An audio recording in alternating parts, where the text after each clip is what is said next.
Okay, let's just wait for the others for a couple of minutes. Let's wait.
Okay, guys. All of you can hear me?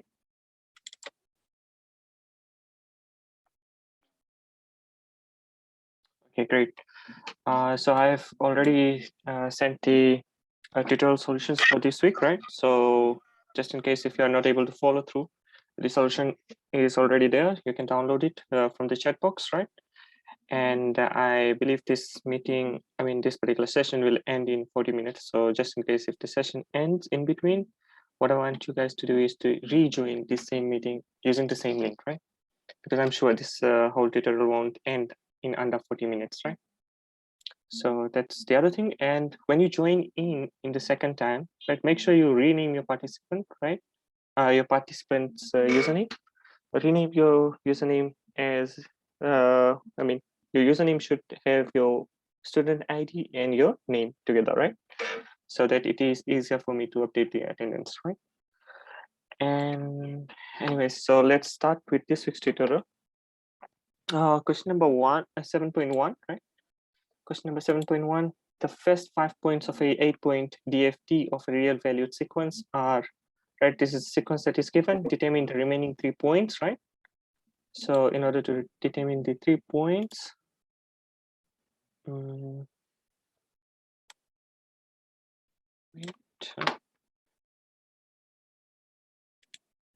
okay. So in order to determine the other 3 points, could be determined using this particular property, right? The property that is highlighted, right? That is given in your given in page 468 of your textbook, right? So using this particular property, we need to determine the other 3 points, isn't it? So the other 3 points will be x of 5, x of 6, and x of 7, isn't it? Because we are starting from x of 0, right?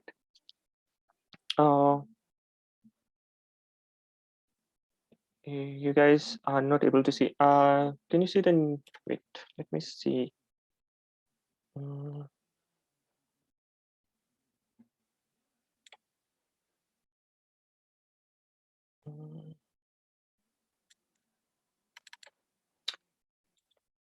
Oh, okay, right. All of you can see this, right? It's written in, without the handwriting, it's written in, what do you say? It's computer typed. You can see that, right? Okay, set. Okay, if you can see that, that's fine then. Okay, using this particular property that is highlighted over here, that I have highlighted, right? X of n minus k, right? This particular property is given in your textbook, that is 468, right? So we need to find the property, I mean, the points x of 5, x of 6, and x of 7. So x of 5 is basically equal to, if you write it in terms of n minus k, so n is the number of points in that particular series, or the n number of DFT, right? That we have, right?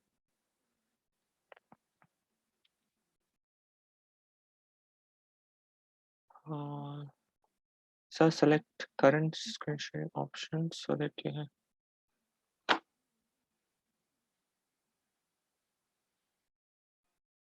Oh, don't worry. I have actually.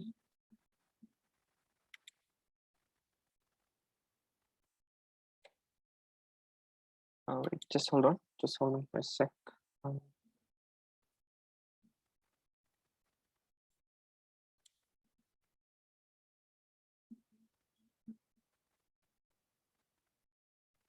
It's fine. Okay, this is fine. Okay, right. So n minus k, right? So we need to find x of 5. So x of 5 could be represented. We know that n is, in this particular case, is an 8-point DFT. That is n point DFT, right? So n is 8, right? While k, so we need to determine the k value that will give us 5, isn't it? So that is 8 minus 3 that will give us 5, isn't it? So x of 5 is basically equal to x of 8 minus 3. So based on this property, x of n minus k is equal to x conjugate of k, isn't it? So in this particular case, our k value is 3, right, which is equal to x conjugate of 3. So that means the conjugate of the third point is equal to x of 5, right? So in this particular case, the third point is 1, 2,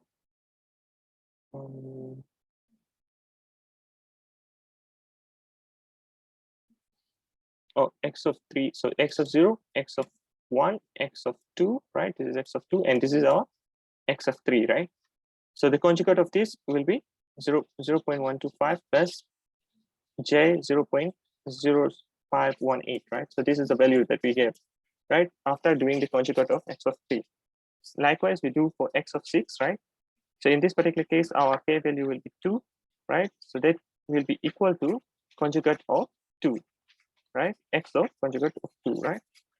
So that will be x of 0, x of 1. So x of 2 is 0 again. So conjugate of 0 will be 0.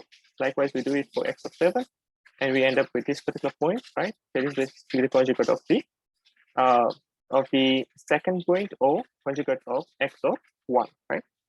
So we end up with these 3 points, which are that completes the 8-point DFT of this particular series, right? Moving on to question number 2, right? Question number 2, we need to compute the 8-point secular convolution for the following sequence, right? There's a sequence that is given, that is x1 of n. This is the particular sequence that is given, that is 4 ones and 4 zeros, and x of 2, which is equal to sine of 3 pi upon 8 of n, right? So n is enclosed within the range of 0 till 7, right? So using the n-point circular convolution formula, that is summation from 0 till 0 till n minus 1, that is, in this particular case, we are finding 8-point circular convolution. So our n is 7, right? Okay. So based on that, we need to compute the circular convolution of x of 2 convoluted with x of 1. So substituting in terms of formula, right? So in this particular case, it will be x of 2. You can either get x of 1 of n first, or x of 2 of n. So in the solution that I have given, it is x of 2 of n, right? So x of 2 of n multiplied by x1 of m minus n, right? This m minus n means the sequence has been flipped, right? The sequence has been flipped. And this modulus of 7, this indicates it's a periodic function, right? So these particular functions are periodic, right? In this particular case, or we are basically finding the circular convolution of that many points, right? So in this particular case, it's an 8-point circular convolution. So we are taking from x of 0 till x of 7, right? So that's the case. So it is 7 indicates that particular modulation point. So in this particular case, in order to find the first convoluted point, right? The first convoluted point will be when m is equal to 0, right? So when m is equal to 0, so when m is equal to 0, we substitute 0 in place of m, right, in this particular formula. So we'll be left with this particular formula over here, that is summation from 0 till 7, x of 2 of n multiplied by, convoluted with x of 1 of negative n, right, with a period of 7, right? Or in fact, this shouldn't have been 7, rather it should have been 8, right? In place of this 7, there should have been 8, right? Modulus of 8, which is equal to, right? So what we do is in place, like we need to expand this, right? So when we substitute n is equal to 0, that means x of 2 of 0 multiplied by x1 of negative 0, right? Modulus of 7, right? So in this particular case, we have the first, since x of 2 is the first point, right? So x of 2, when you substitute 0 in x of 2, that is sine 3 pi upon 8 multiplied by 0, right? So this is what we have, right? And multiplied by x1 of 0, right? When we substitute 0 in this particular part, we are left with 0, right? So this term x1 of 0 basically is 1, right, from the series, right? So 1 multiplied by sine of 3 pi times 0 upon 8, right? So that's the first term. Likewise, we do it for the second term, that is when x of 2 of 1, right, in place of n, we substitute 1. And in the second one, we substitute 1. So we'll be ending up with the x1 of negative of 1 modulus of 7, right? So in this particular case, our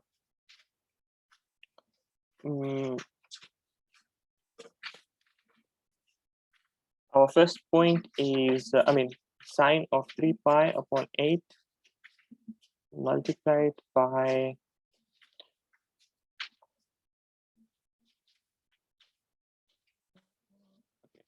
hold on, then left with 2 negative 1 over here. So we're left with, okay. So in this particular case, when we substitute 1, right? So this particular term, it becomes x of 1 of negative n. So in this particular case, it will be 1. So negative 1 modulus of 7. So in that particular case, we are left with negative 1, right? So x of negative 1 is basically this particular part, right? 0. So that is why we don't, that whole part will change this whole term into 0. So likewise, we do it for the other terms. We are going to end up with 0 for when n is equal to 1, n is equal to 2, n is equal to 3, and n is equal to 4, right? So when n is equal to negative 5, right? When n is equal to 5, if we substitute it in this particular formula, so sine of 3 pi upon 8 times when n is equal to 5, right? So we have to multiply by 5, substitute 5 into this particular formula, right? Multiplied by x of 1 of negative 5, right? X of 1 of negative 5 modulus of 7. So basically it represents x of 1 of negative 5, and x of negative 5 is basically equal to x of 3, isn't it? So x of 0, right? This is x of 0, 1, 2, 3. So it is 1. Okay.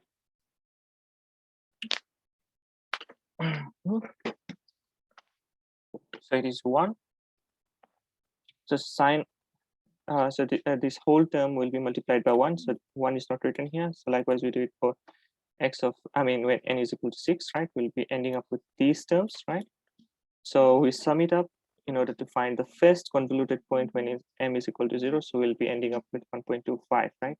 Summation of this whole part will give me 1.25. Likewise, we do it for m is equal to 1, 2, 3, 4, 5, 6, and 7, right? Because we'll starting from m is equal to 0. We'll have to go up to m is equal to 7, right? That will give us 8 convoluted points. So doing that will give me this particular series over here, right? So I want you to do it for all, right? During the spare time, try it out or evaluate the whole series and check whether you are getting this or not, right? You already have the solution manual, so don't worry. So you can check it out with the solution manual or verify it with the solution manual, right? So likewise, you do it for B. Same thing, just direct substitution into the formula, right? C is basically we need to compute the DFT of the two-point circular convolution sequence.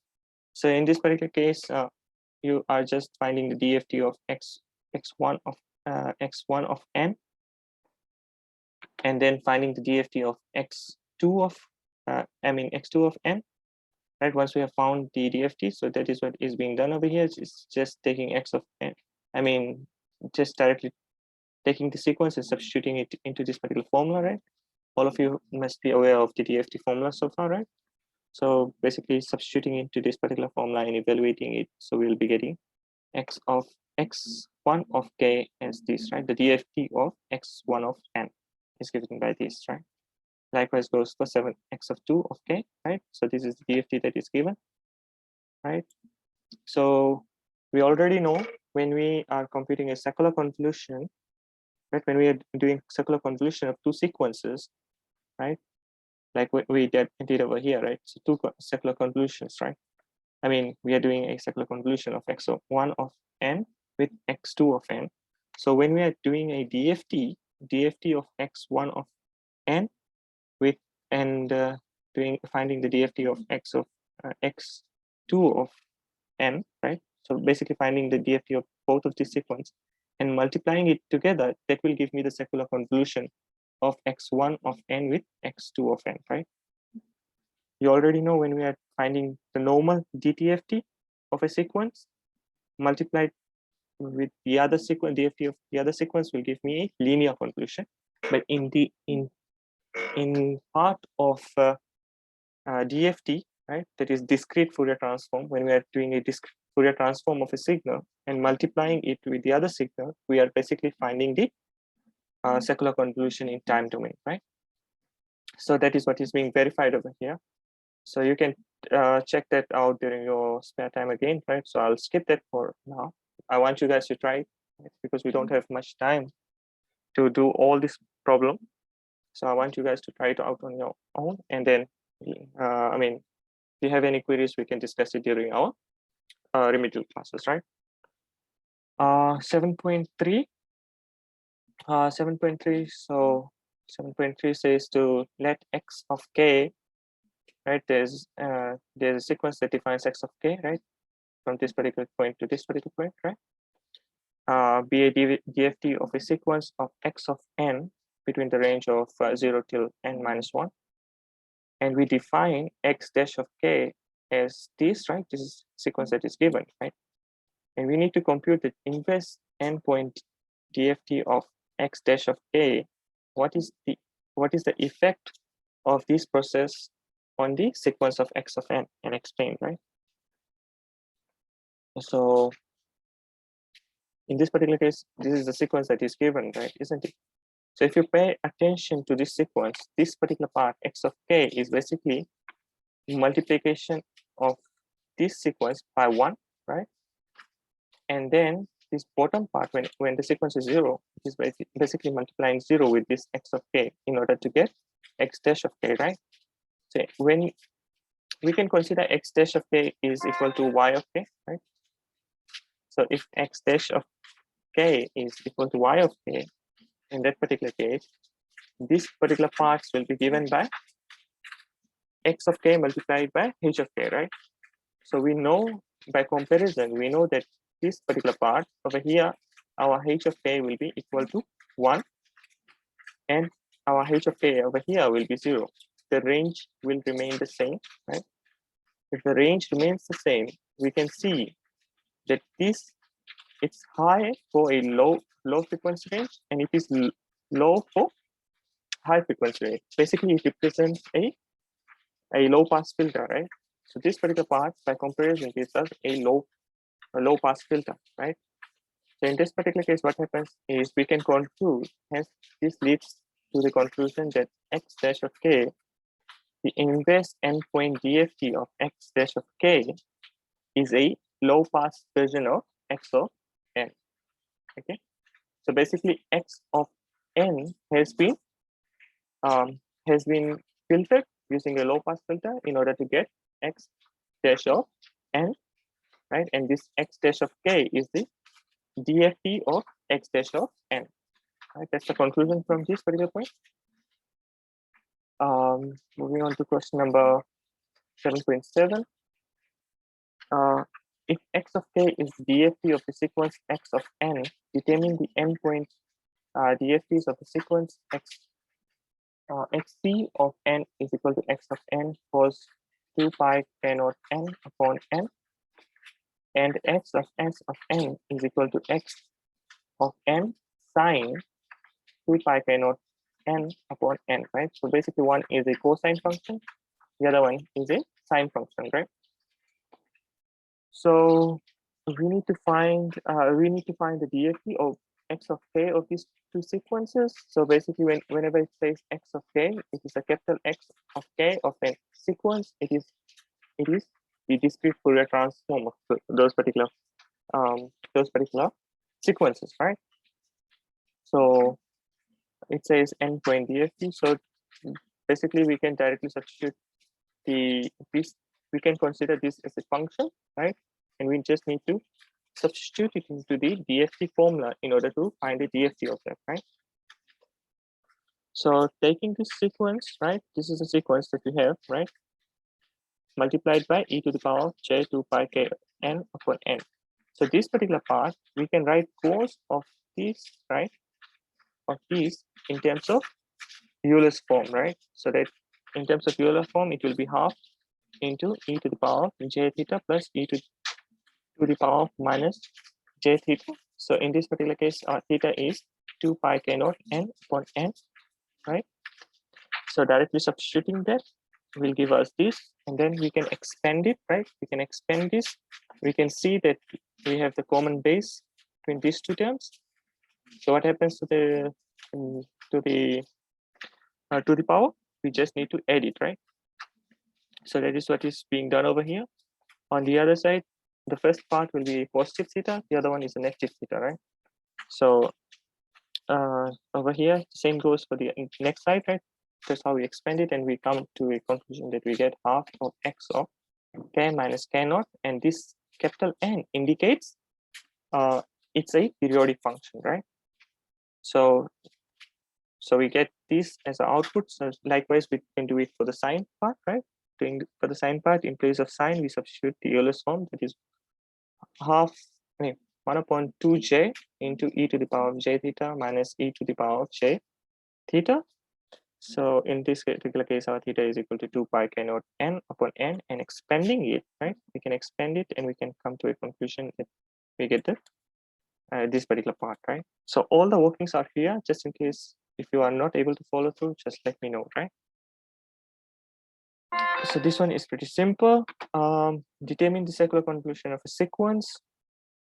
So these two sequences are given, right, over here. That is x1 of n, which is 1, 2, 3, and 1. X2 of n is given as 4, 3, 2, 2. Using the time domain formula, right? This is the formula. Using the formula, we can get this particular part, or we can use the matrix method, right? This is the matrix method of finding the circular convolution. Using the formula one, it is what do you say? There's multiple methods of finding convolutions, right?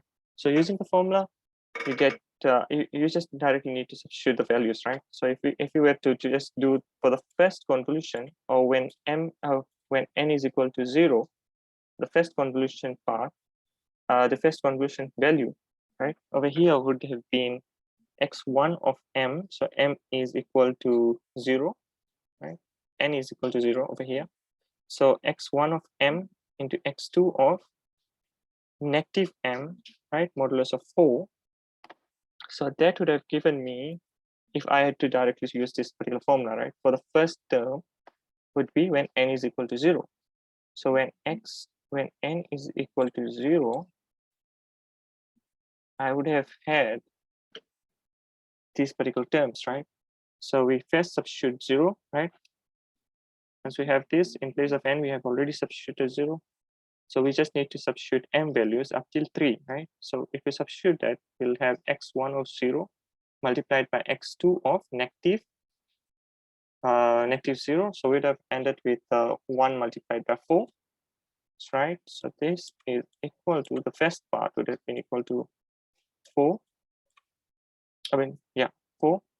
Then we substitute 1, right? In place of m, we substitute 1. That would have been x of x1 of 1 into x2 of negative 1, right? Modulus of 4. So in that particular case, we'd have got x1 of 1 would have been 2, right?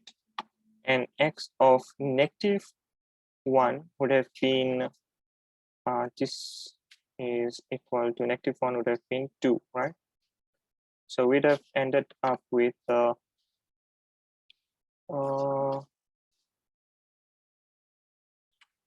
we'd have ended up with x1 of 1 is equal to this, right? So x1 of negative 1 would have been equal to this, right? So that is 2, 2, that is equal to 4. And then we are left with the second part, right? I mean, third term, that would have been when m is equal to 2, right? So that would have been x of 2. So x of 2 over here is 3, right? And x of minus 3. So x of minus 3 is equal to 3. So 3 3s is 9. And then the last term would have been 1 of 3, right? That is 1. And x2 of minus 4, that is equal to 4. So 4 plus 4, we'd have ended up with 4 plus 4 plus 4, that is equal to 4 plus 4, that is 8, 9, 17, and this is equal to 4. I have made an error somewhere. Where did I make an error?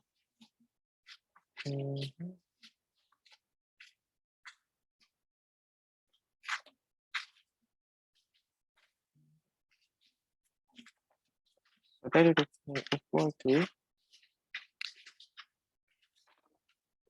just give me a minute, x1 of, I'm having trouble writing on the screen, so I'll just write down in my book and then I'll just transfer the values over here. Right, so that would be x of 0 of x of 2 plus x of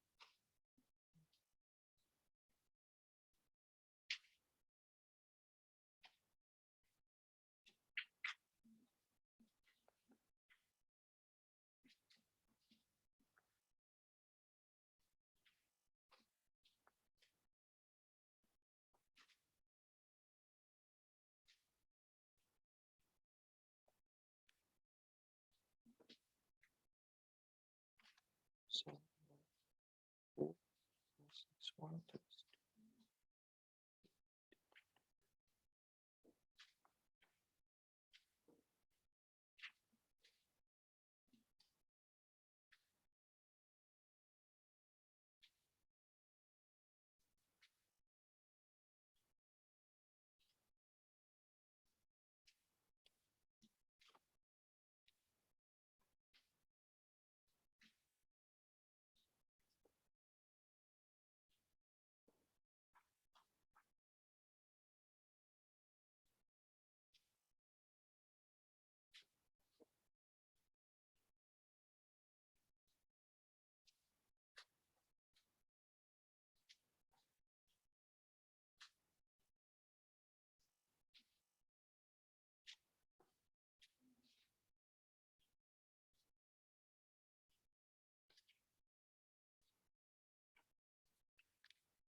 Just hold on. I'm just doing a manual calculation on my book, and then I'll be writing the solution. And just in case if you are not hearing me right now, just give me 2 or 3 minutes, please. Thank you. Thank you for understanding.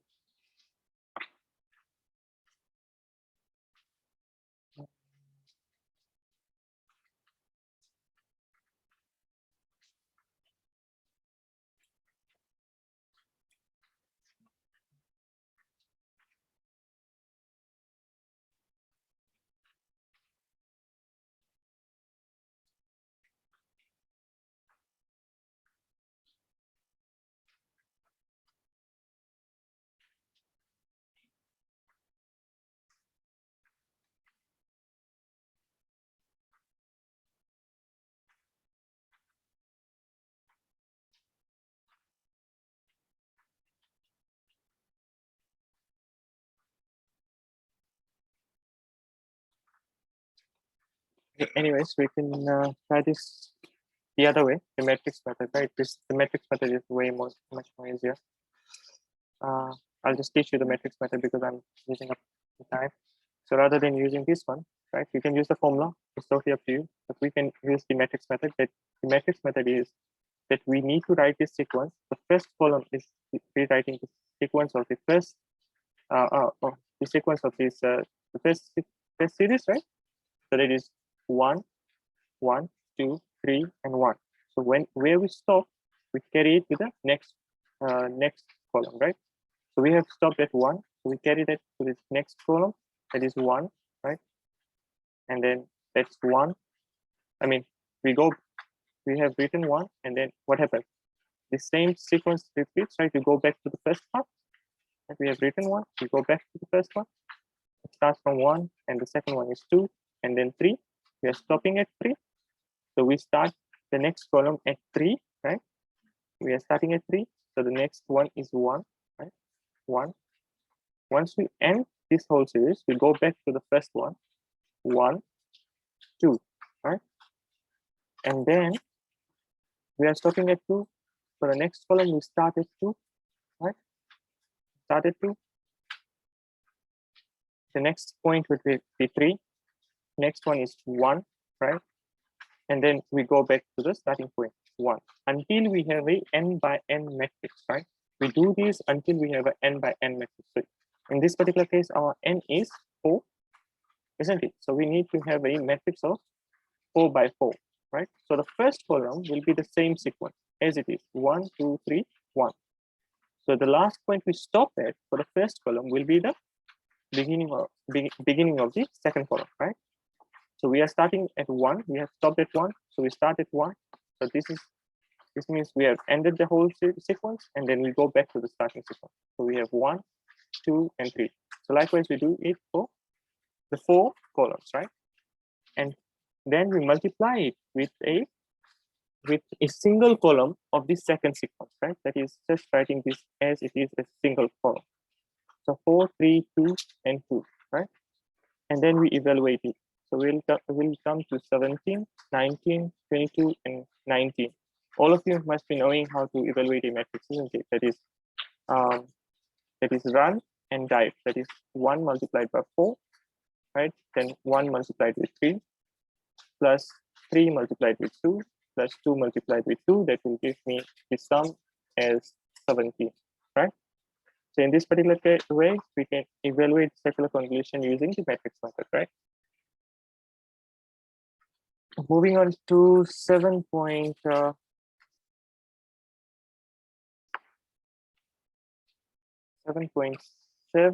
right? 7.11. So in this particular case, a sequence of x of n is given, right?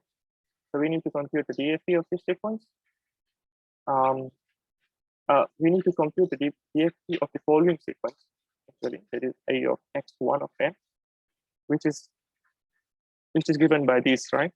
So which is given by this. So what we just need to do is by comparison, to compare this series, right? This series with this one, we can see it's a shift by the first point over here, that is x of 0, shifts by 5 points, right? So there is a shift. There is a shift of n minus 5, right, of the first point, which moves up till n of 5, right? So there is a shift of 5 units towards your right, right? So basically, we can represent x1 of n in terms of x of n as x of n minus 5, and we have to consider if it's a secular convolution, because this one, right, we have all zeros, and then the remaining one comes back to what this particular first part, right? So basically, it's a secular shift n minus 5, right, of 8 points, right? So this is how we represent it.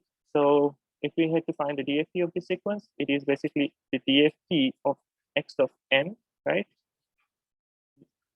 and multiplied by a shift that is e to the power of minus j2 by 5k upon 8, right? So this is basically using the DFT property, right? So if we were to do it in Laplace or Laplace domain or Fourier transform, I mean Fourier series, we had usually represented a shift by e to the power of minus j n, isn't it? So in this particular case, our shift will be in terms of 2 pi nk upon capital N. So this is using the properties, right? So basically x of k, the Fourier transform of this multiplied by e to the power of minus j 2 pi 5 upon k upon, I mean, multiplied by k upon 8, right? So this is the term, right? This e to the power of, I mean, this whole term over here indicates a shift, right, in time domain. So this is using the Fourier, the discrete Fourier transform property, right? So we can derive this. The same goes for x of 2 of n, right? Guys, actually this session is going to end. I want you guys to rejoin this session, right? Just and I'll end this session here. You'll need to rejoin the whole session, right? Okay.